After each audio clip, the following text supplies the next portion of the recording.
Hi, I'm Josh with Tactical Tech, and today I'm going to introduce you to the generic site Logon Powershell script, or as I call it, GSLaPS, but in reality you can call it whatever the hell you want, I don't care. Basically what it does is it maps network drives, maps a couple printers, adds in a couple shortcuts, changes home page, and a whole bunch of other stuff that you wouldn't want a Logon script to do. Without further ado, here's basically how it looks. When the user logs in, he'll get this window that pops up that says, just asking him if he wants to run the script or not. In this case, I'll go yes. If he clicked no, it would exit out of the program. It'll give him the opportunity to choose the building he's actually in. In this case, I'll choose Powershell. Go to OK. I'll choose AIS. It'll just basically give you a couple groups or offices or sections associated with the building previously selected. Choose AIS, go to OK, and you might see it happens real fast. You're seeing the printer disappear, get deleted, and replaced with the new printer. The drive here, usually that gets deleted and replaced with a newly mapped drive, but it happens so fast you didn't even notice it. And then once it's done processing the whole script, usually takes a minute or two, it'll say that it's all done essentially, and visit our cool site, see some IT crap. Go to continue, and that's pretty much it on the user standpoint. Some things it also does is it creates a shortcut to different networks, different locations on the network, on the desktop or wherever you plan to put it. Under the C drive, in my case, I had to copy a file from the media drive over to C drive, and you can actually use that to copy over INI files or whatever other files you plan on copying over. It'll also configure home pages, multiple home pages. In fact, I got Tactical Tech and Google associated with the AIS section, and you can actually add in some favorites here too. In this case, I got Tactical Tech, of course, as one of my favorites.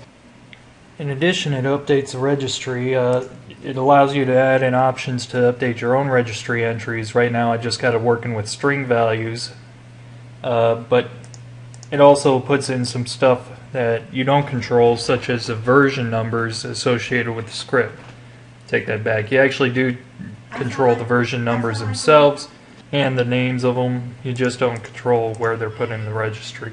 But in any case, it has three different values that it puts in by default: subnet value, the site version, and the section version. And basically, when the script runs, it takes a look at these values, and if anything is different, it'll continue to run. If everything is exactly the same, there has been no changes, the user hasn't moved his computer into a different subnet, the script won't run at all.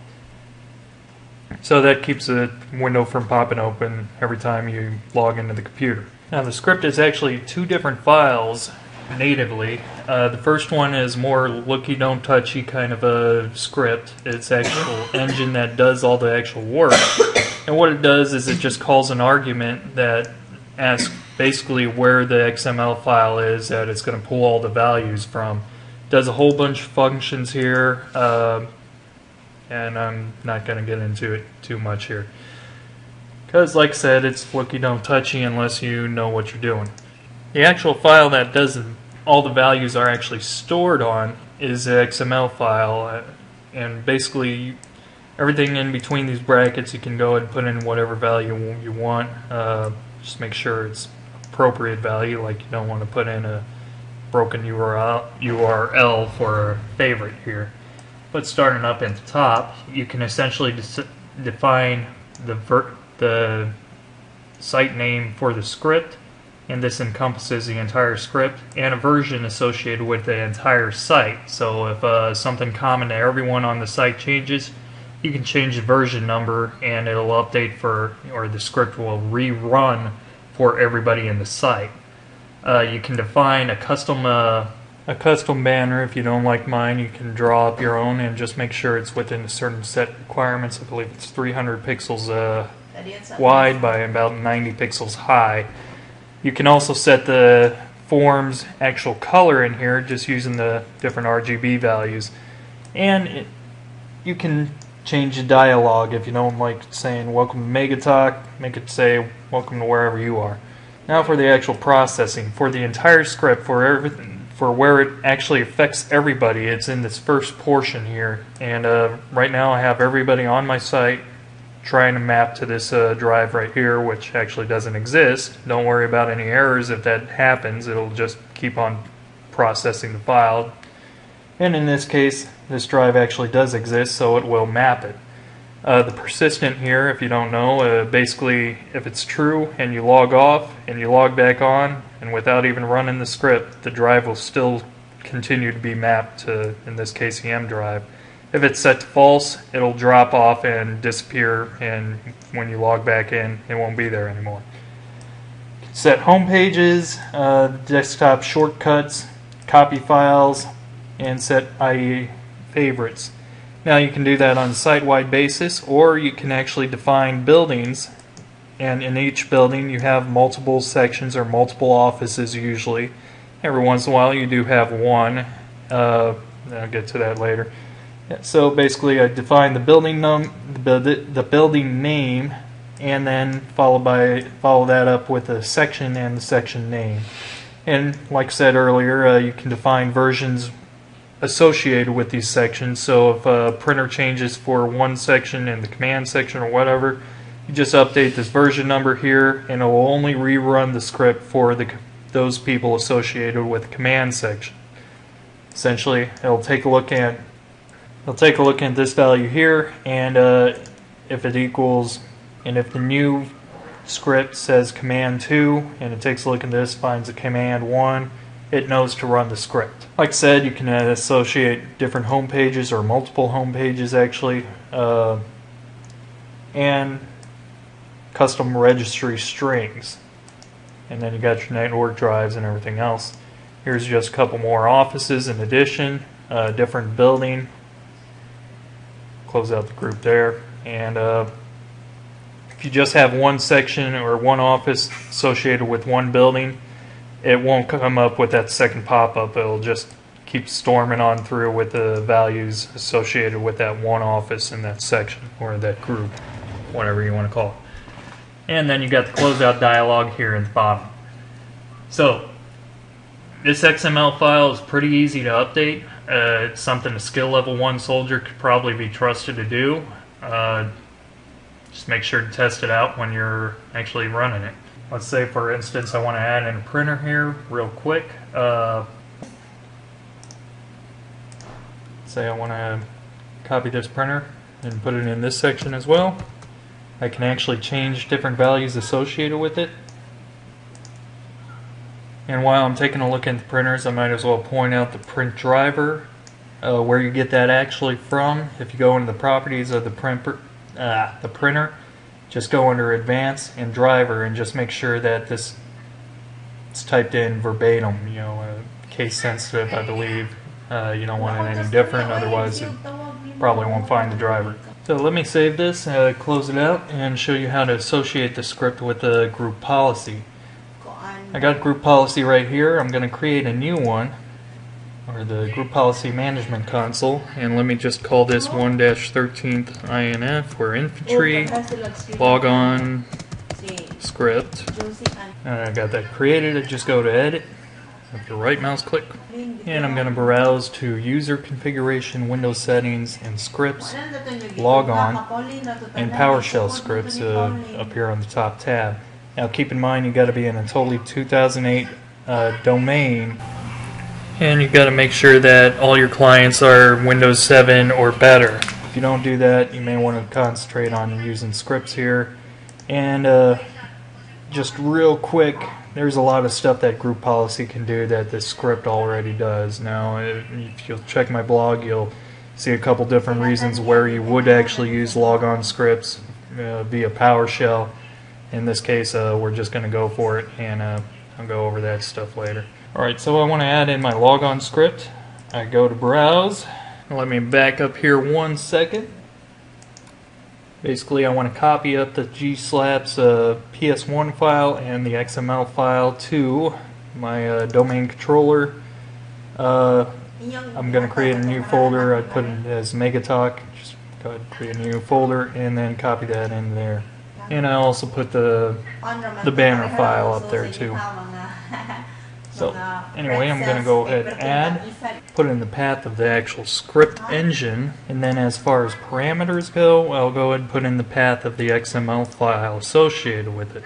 Now it is possible to use the same engine with multiple different kinds of XML files associated with multiple different kinds of group policy if you want. I'm just trying to keep it simple. So let's go OK, and it's already created our PowerShell script and policy. We can go ahead and close this out with reasonable confidence that it's saved, and we can go ahead and associate this. Now there's two different ways that you can associate this. You can associate it with a site, which is probably the preferred method,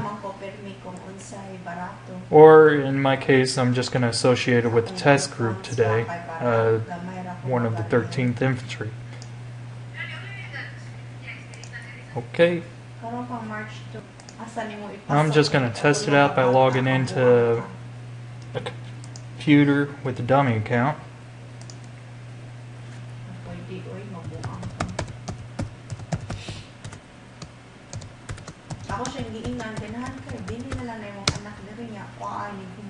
That is associated in this GP in this OU.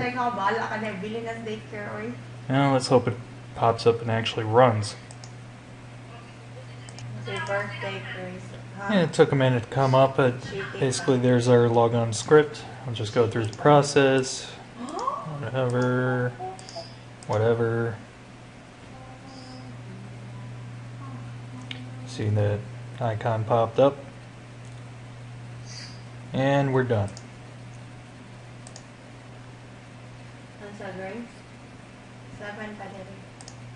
Just double checking. Our map network drive is mapped. Our printer should be mapped. And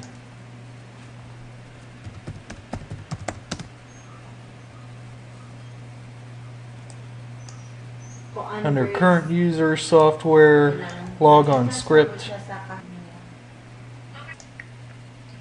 And there's all your section version, site version, registry settings.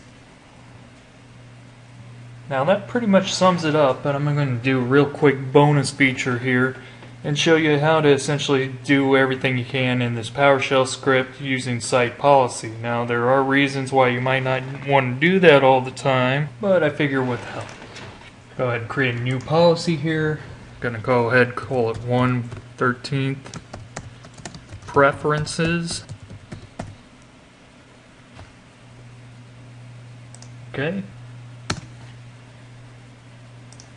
We'll go to edit, and basically all I'm going to do for right now is create a network drive under user config, preferences, Windows settings, drive maps,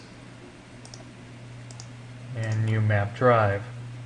Create the location, should be whack 192.168.2.5/media. Label it as media, and we'll call it EM drive. There's a bunch of other preferences in here, but the thing I want to concentrate on is item level targeting, which essentially does what our drop downs did. I can go to item level targeting, and I can add in new item. We'll do it by site, and the site will be porch light, which happens to be my site right now. And I'll also add in OU.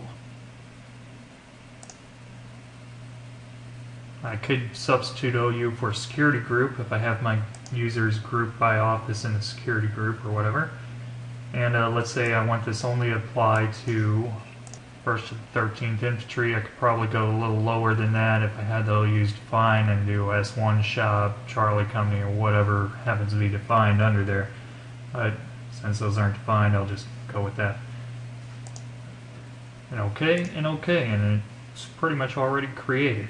And all I got to do after that is close it out, apply it to whatever OU or site or even the domain level, and if I wanted to, I can go back and edit, and I can do more or less the same thing with the registry settings, any files I want copied over, folder shortcuts, INI files, desktop shortcuts. And under control panel settings, I think we can actually define a printer as well. And under here I can do the same thing, item level targeting, add a new item. If I wanted to apply just for an entire site, I can go ahead and apply it for the site, which wouldn't really make much sense in this case if I apply the GPO to a site itself, but maybe it goes to the domain because your site administrator doesn't like to run site policies. I don't know. Now this isn't going to work very well in all cases. Some group policies have a tendency to take forever to apply, so in that case you may want to look in a logon script. Some cases you have a site defined with a broad range of subnets associated with it, and maybe in that case you want to actually build a logon script. If you use this method where it targets OUs and groups, it takes a individual choice out of where to map your printers to away from the user and puts it in the hands of the help desk or the administrator. So if one user happens to change over to a different section, he has to come up to you and basically let you know so you can drop him in the right OU and the preferences take effect the way they should. So there are reasons still to have scripts, and this is just the next generation of PowerShell scripts, and there are reasons to define the actual GPOs with printers and everything built into them. But that's pretty much it. I'll probably go over redirect scripts in my blog site. Take a look under the tech notes, and that's pretty much it. Thank you very much. Have a nice day.